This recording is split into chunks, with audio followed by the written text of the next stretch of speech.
Lead us from untruth to truth, from darkness to light, from death to immortality,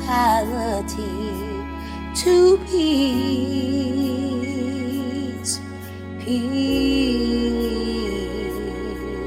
peace.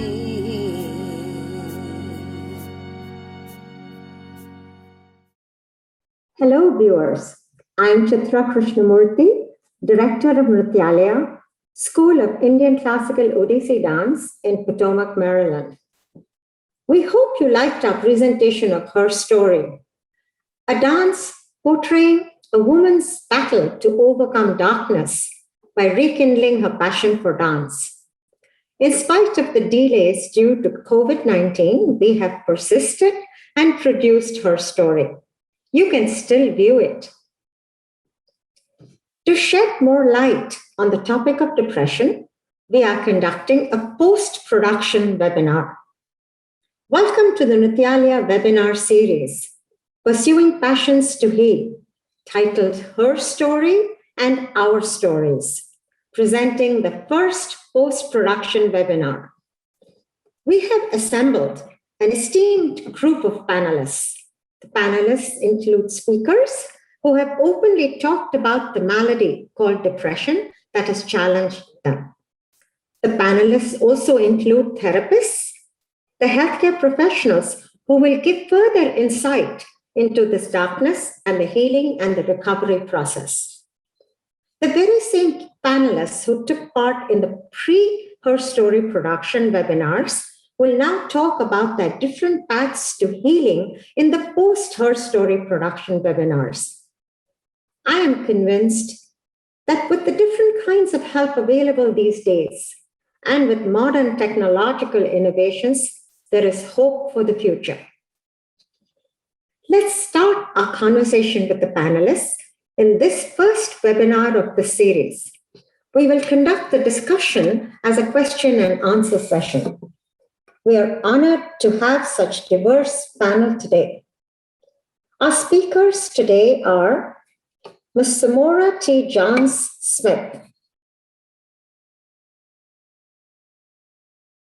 Mr. Rohit Ray,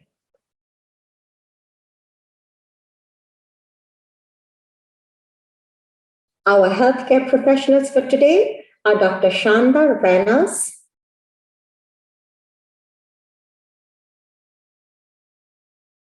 and Dr. Nahid Nasrat.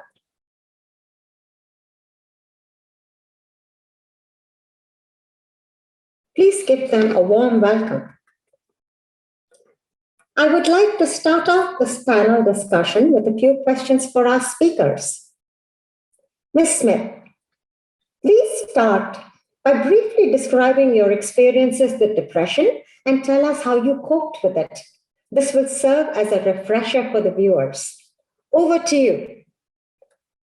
Well, my experience started in childhood, and age 5. I was distraught by standing on a porch waiting for my dad to show up, and he never did. And from there, depression, sadness, compulsiveness, all kind of things occurred. One of the things I did to cope with it was dance, sing, draw, anything related to the fine arts was my escape. And it helped me a lot. I achieved a lot, but again, it was only just coping. It really wasn't getting down to what the core of the problem, what it was. I grew up in a family where everyone pretty much was going through the same thing. So for me, it became the norm. So if this is the norm, who am I going to cry out to? Because everybody that I would have cried out to are experiencing the very same thing.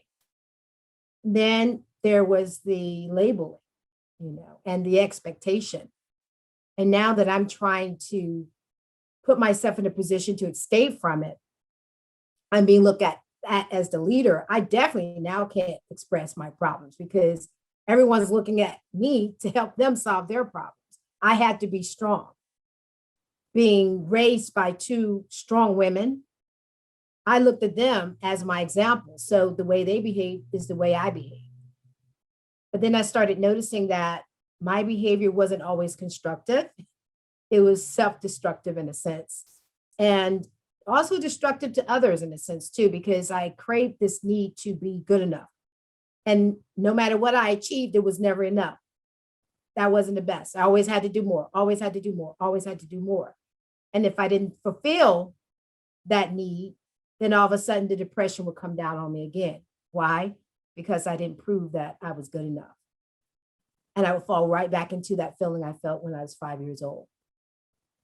My children, they were the ones that pretty much pulled me out because I knew, looking at them, I had no other choice.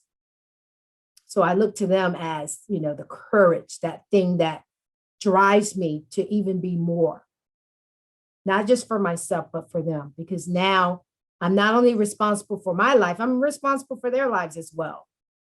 So I'm so glad that we're having this discussion today, because I feel that it will allow more people to be courageous enough to open up and to share, but to also ask for help, because that is so important, and to feel proud to be able to ask for help.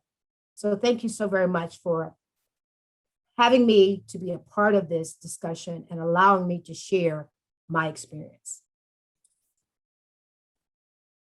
Ms. Smith, another small question for you. Have you sought help for your depression? If so, what did the help look like? If not, what barriers have you faced to seeking help? Over to you. Well, one barrier was I can't ask for help because, again, I'm the strong one. If I ask for help, then everyone's looking at me like, what's wrong with you? Because nobody expects that you have a problem, right? And you shouldn't, especially if they're depending on you. So that was my barrier. The fact that, I'm trying to be the leader for everyone else. So I can't say I have a problem, because now I'm exposing myself in a bad way and opening myself up to judgment. So that was the barrier. But the thing that really, really hit home for me in terms of healing, again, was my children, and also seeing other women in the same position. I'd internalized things for so long. And after I turned 40, I collapsed. I ended up in the hospital. My whole body was going through a muscle spasm. And the doctors looked at me and said, you're dealing with extreme depression and anxiety.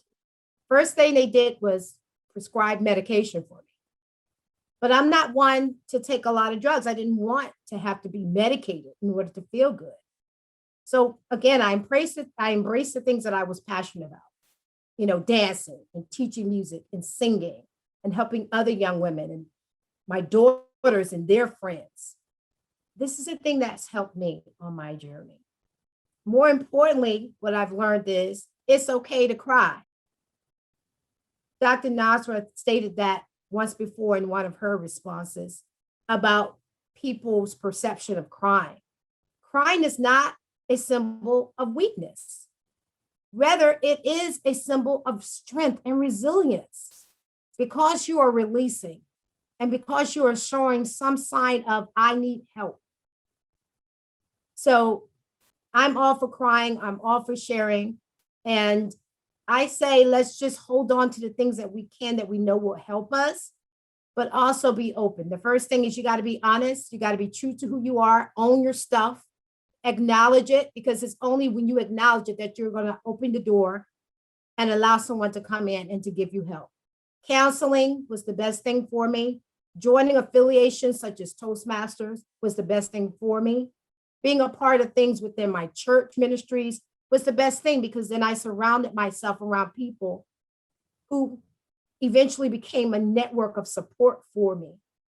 And they allowed me the necessary release that I needed to begin my healing process.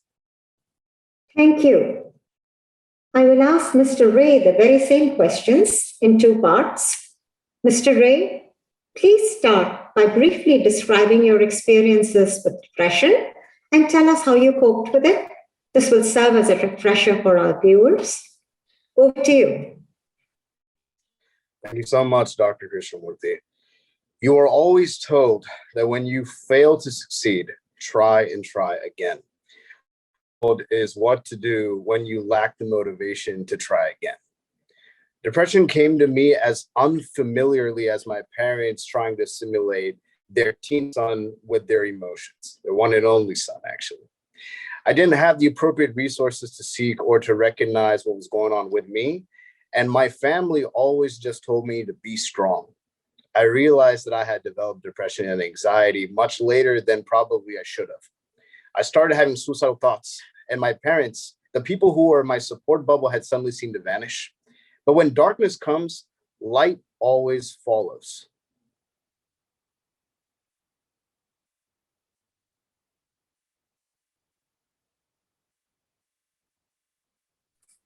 I really like that. I really like that. And I think I'm going to use your quote. Have you sought help for your depression? If so, what did the help look like? If not, what barriers have you faced to seeking help? Over to you.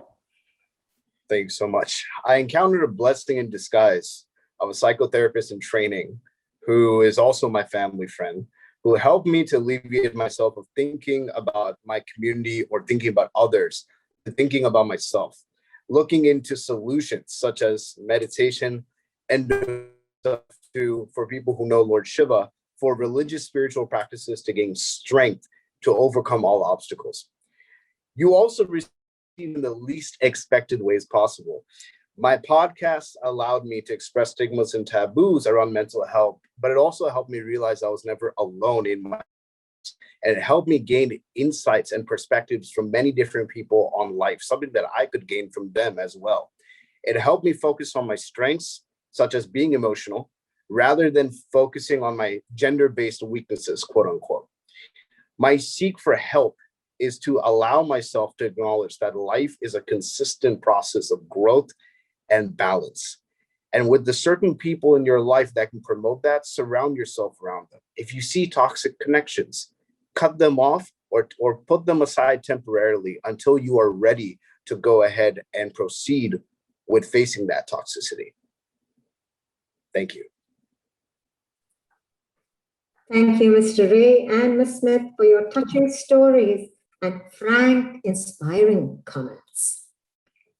I will now turn to the healthcare professionals to get insight on help available for depression today. This question is for both Dr. Reynolds and Dr. Nasrat. What kind of help is available these days for depression? Please advise our viewers about what kind of treatments are available. Dr. Reynolds, over to you. Yes, I loved hearing about how our speakers basically chose what worked best for them. And so I think that's going to be the reoccurring theme here when we are trying to seek mental wellness help that can come through therapy, and keeping in mind that there are various therapeutic modalities. So there are specific therapies such as cognitive behavioral therapy, where people are learning different ways to think, dialectical behavioral therapy, where people are learning how to regulate their emotions and get better at relational skills and things of that nature, psychodynamic therapy. So because you are seeking therapy, it might be helpful to research like what type of therapy your therapist might do, so that you can understand like how that will help you according to where you are in life and your specific things that you might be experiencing. Also keeping in mind that therapy can be group related, it can also be individual. So if you are a person who might want more so of that, the social experience and that social aspect of getting help, group therapy might be something that you might be interested in. Or if you want that one-to-one attention, individual therapy might be the way to go for you. Even considering the pandemic, I know some clinics are still open and seeing individuals face to face, but there's also telehealth available. There's telepsychology or teletherapy available. So if you are someone who is immunocompromised, or if you're not comfortable with going out into the world yet, you can absolutely do therapy from a telehealth platform depending on where you seek that treatment. In addition, so when seeking support and seeking help, again, our speakers did a phenomenal job of speaking about sometimes we just don't know where to look. And so that's often a common theme that I see with a lot of people, just not knowing how or where to seek the resources.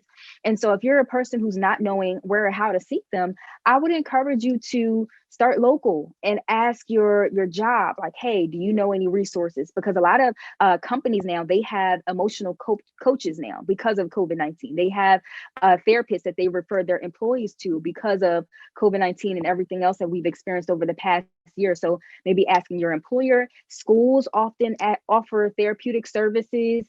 Your church or your place of worship or whatever religious organization you might be involved in, they might have therapists who they work with. But oftentimes we just don't know this because these aren't resources that are often talked about.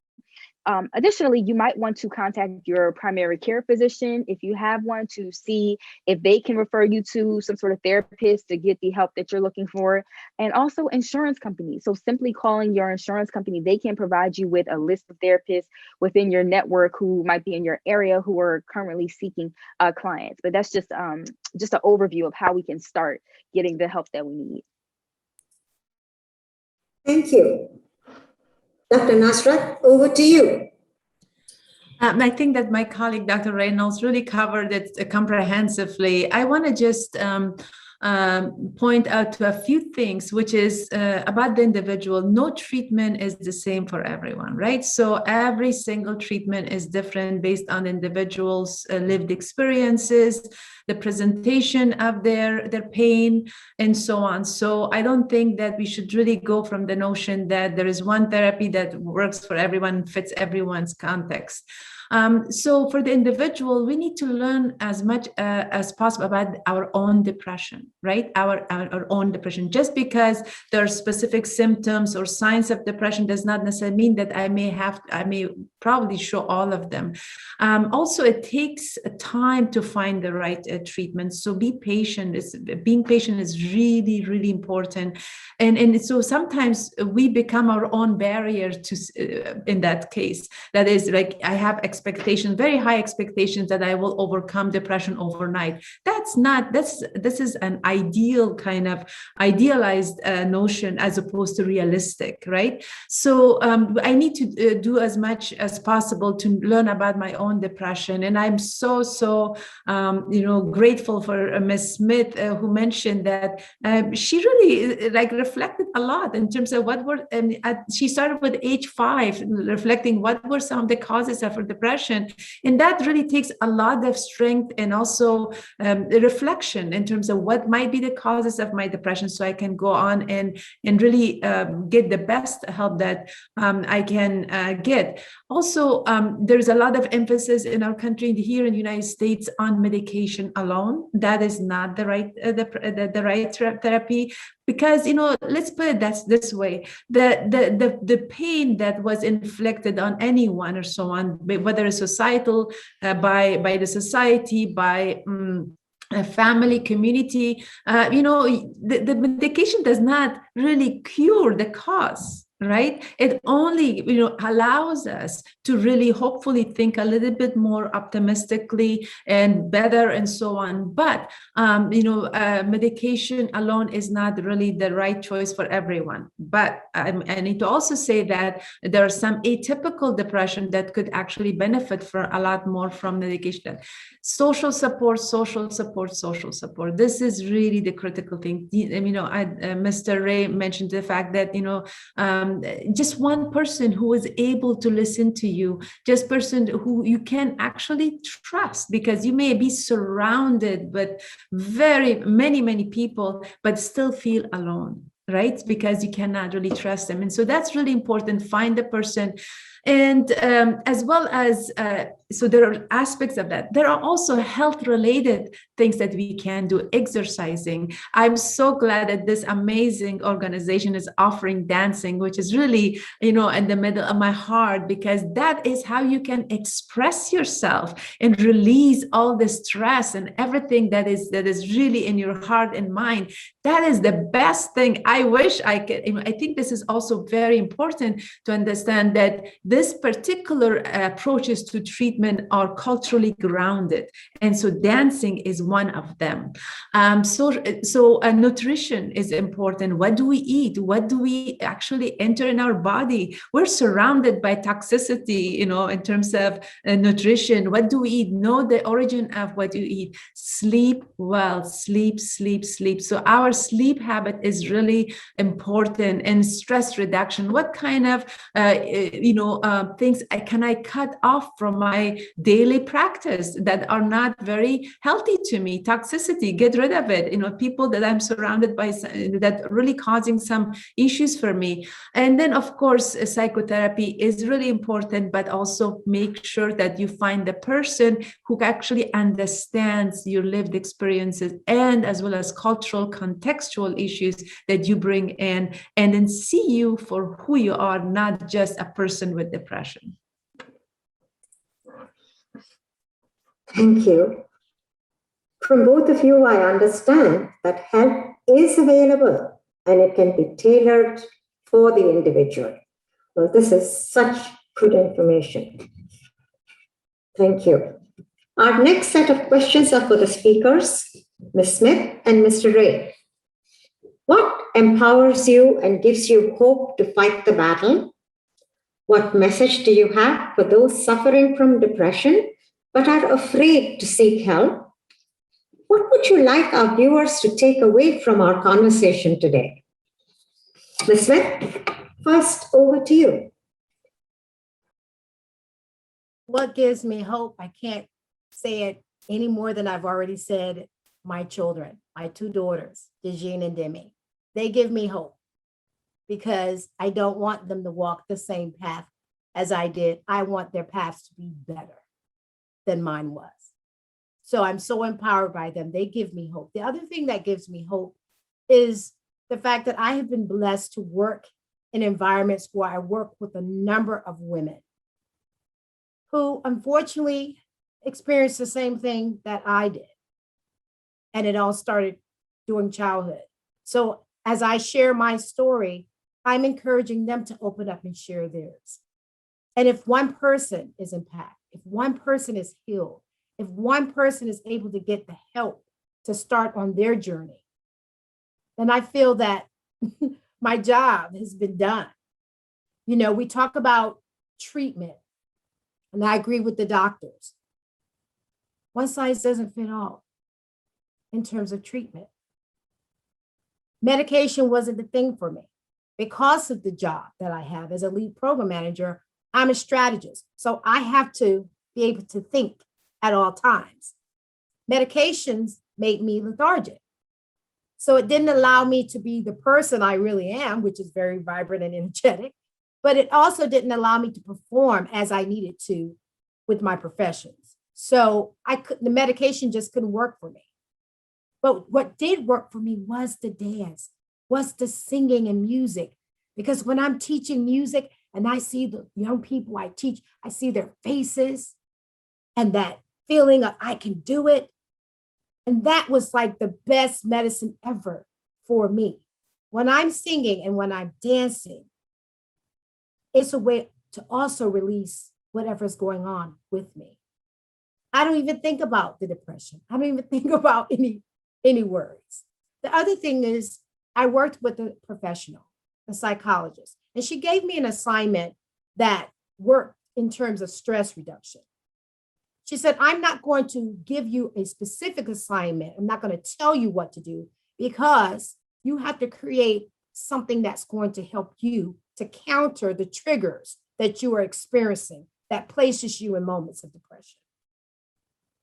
That's what I found for myself. I have a 5-minute rule now.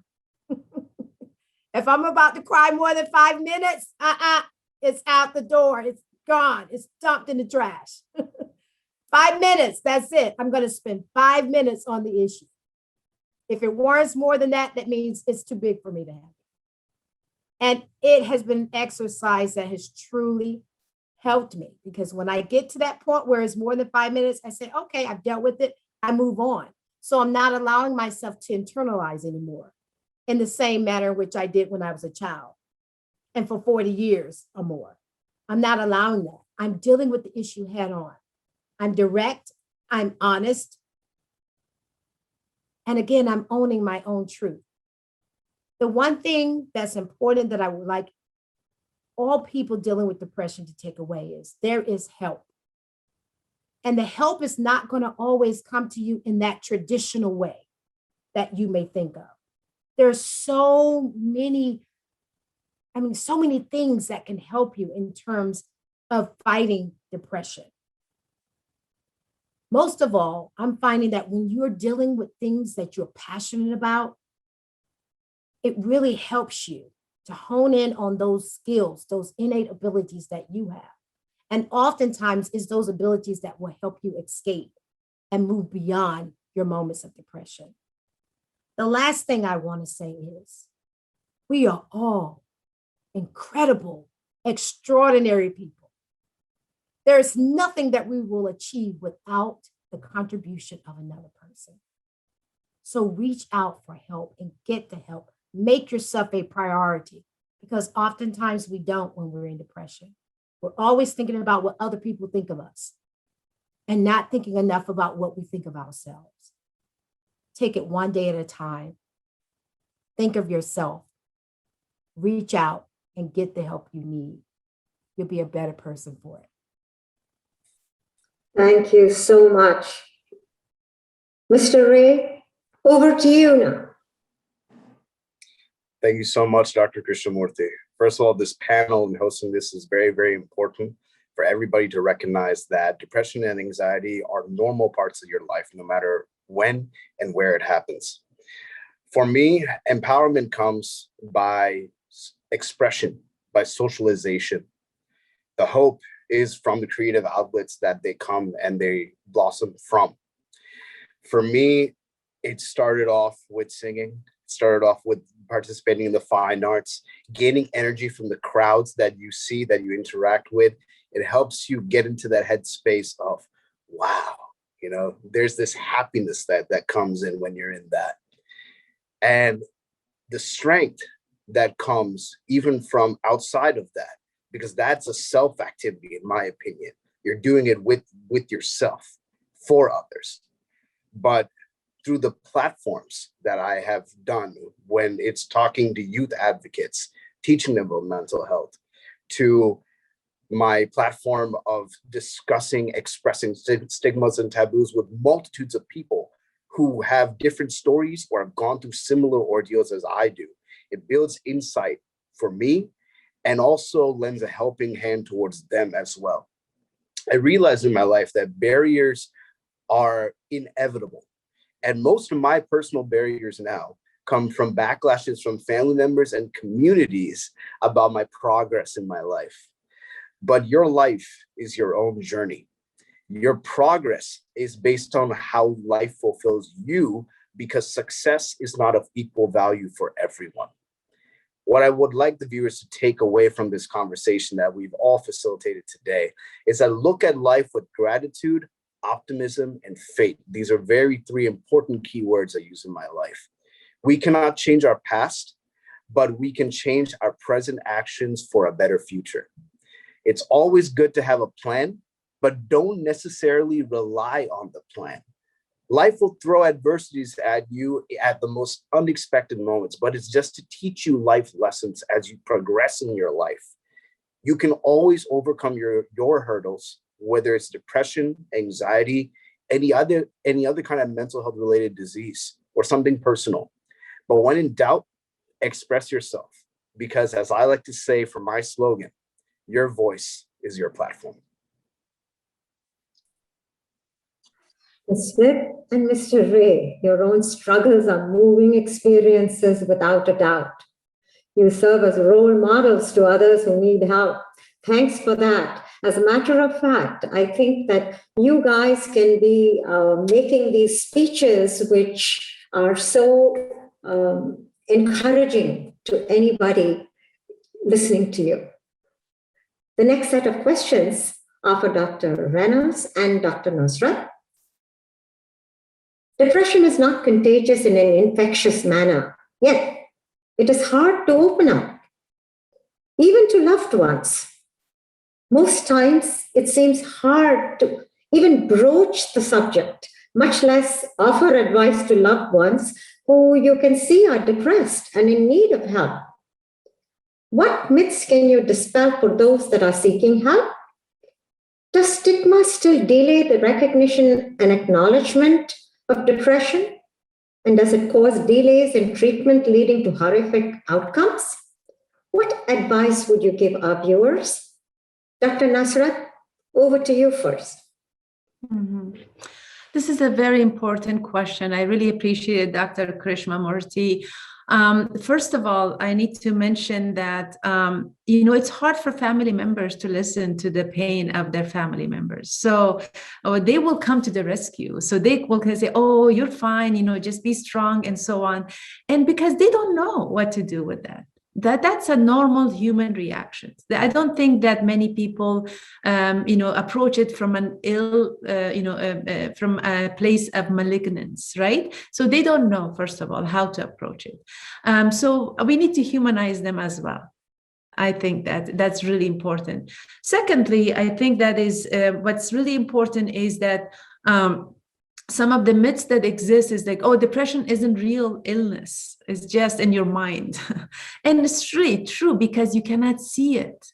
If I have a broken arm, I go and get a cast for it, and then you can see it. It's there as pain and so on. But the emotional pain is really hard to express. And some cultures and some languages don't even have the vocabulary to express it. So therefore, we have to understand these nuances, and I speak several languages, but in my own native language, which is Farsi, Dari, I didn't even know that what depression was called for a long time. I mean, this is very important because if I don't know the language, how am I supposed to even express my emotions, right? That would really come close to depressive symptoms or so on. The other thing is also that people think that, it happens because it's a sad situation. It doesn't. Sometimes we don't. I mean, yes, the majority of situations that we go through, cause our sadness, but sometimes it just happens. And that is a myth, basically. That is not usually the case. And so everyone experiences sad thoughts and unhappiness sometimes. For example, you may even feel upset following the death of a loved one or the end of a relationship. Events like these can raise your risk for depression or losses, social isolation and things like that. But depression can also cause unexplained period of hopelessness, sadness, and lethargy. And so we may also experience some suicidal thoughts, as the panelist mentioned. That's really important to acknowledge. So that's one thing. The other thing is that when it comes to really addressing the myth is that one of the myths is that if your parents have depression, you will always have it, right? So there is a tendency, yes, biological predisposition, but it really is the social context that will trigger the depressive symptoms, right? So let's say two people are raised in the same household, and they are being treated the same way. But one child develops depression, the other doesn't. Does that mean that they are being treated differently? No, this is also our biological composition, attribute, personality, resiliency, and all of that. So there are a lot of myths that kind of float around, but it's really up to the person. And so it's what I was really impressed by this speakers was, throughout this session, that the message that I heard was that they really honored the part of the darkness. right? So I'm a believer of a Sufi teaching, which is Maulana Jalaluddin Balkhi Rumi, and he said that the wound is the place where the light enters. So if we don't really have that wound, that darkness, we may not be able to see the light. And that's the reason why there's a lot of individuals who are wealthy, and wealth has nothing to do with happiness, right? When you think about that, because when something is missing, something is missing. And so therefore, we need to acknowledge the diversity in individual differences that exist that can make a person depressed versus another. Thank you so much. Dr. Reynolds, over to you now.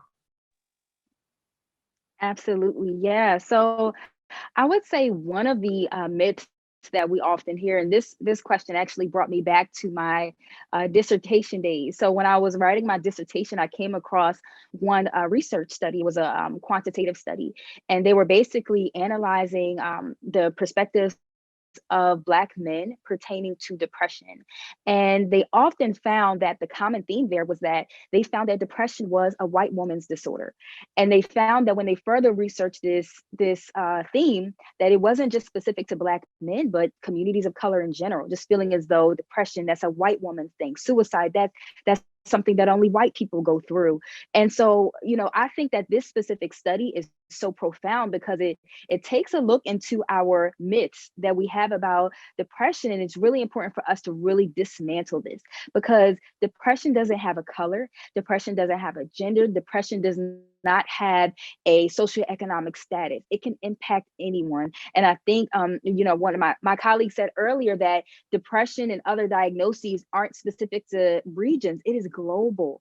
And when we think about it, that is why it is so important for us to acknowledge that we are experiencing this. A lot of us are hurting, and we need to do what we need to do in order to properly heal.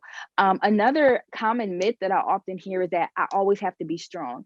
And I know that was something we talked about earlier, that myth of the strong Black woman or strong Black man, or even in other communities of color, that narrative is something that has kept a lot of us from seeking the help that we need, especially with sayings like, you don't air out your dirty laundry, and things of that nature. So when thinking about that, I think it's important for us to continue to progress our thinking and to really move past that so we can get the healing that we need, and to really have more conversations like this to normalize it so that we aren't keeping ourselves in that box and in the cave and inhibiting ourselves from really getting the help and seeking the help that we need.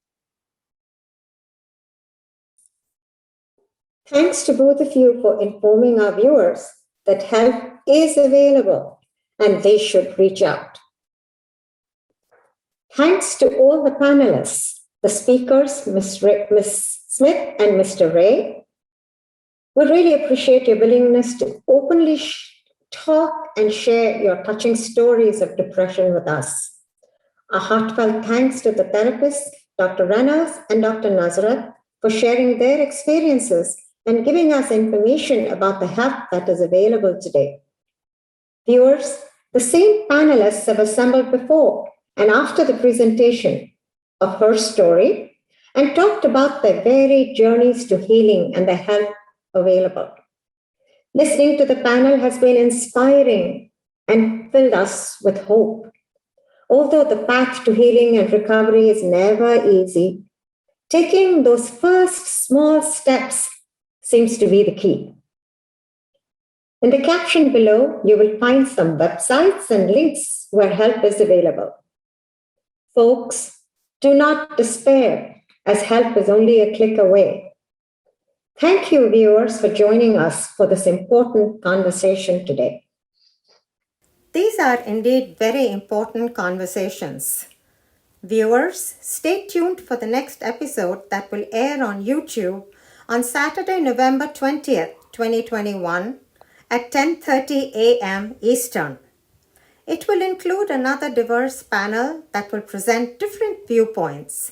Please help us spread the word. We definitely welcome and encourage participation in our webinars. So if you're interested, please send an email to nrityalaya@hotmail.com with your name, telephone number, and email so we can contact you. Please put Nrityalaya Webinar Series in the subject line to alert us to your interest. We hoped you liked our presentation of HERstory. We have been very excited to have you join us as we explore HER's journey through depression and her healing process. Thanks for your patience. The credit for the webinar series goes to the Nrityalaya webinar team. Please check our website at www.odysseynrityalaya.com for updates.